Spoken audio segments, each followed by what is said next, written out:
On September 26, U.S. two-year Treasury yields printed an almost 15-year high of 4.34%. Since that time, yields have moved significantly lower, down to 3.98% on October 4th.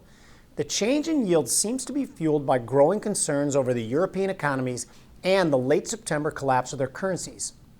Rumors of European banks having potential problems began to surface as Credit Suisse's default swaps shot higher. Despite this, Fed funds futures curve continues to price in the probability for a 75 basis point hike at the November 2nd FOMC meeting. That's according to the CME FedWatch tool.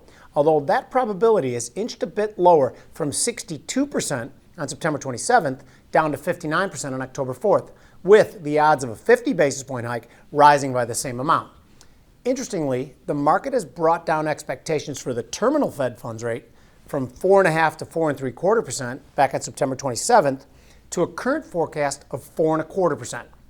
Now traders will be focused on the October 13th CPI report, where expectations are for a slight cooling of inflation, 8.1% year over year compared to 8.3% in the last release. If a trader believes that the Fed's hiking cycle is nearing its end and that two-year Treasury yields could decline from here, they could express that by selling the October micro two-year Treasury yield futures contract at 4.12 and target a move to early September congestion of 3.6. A stop for this trade could be placed above at 4.42.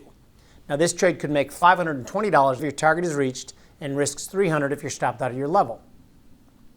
If a trader believes that yields could resume their upward trend from here, they could buy the October micro two-year Treasury yield futures contract at 4.12 and target a move to the next psychological level of 4.75.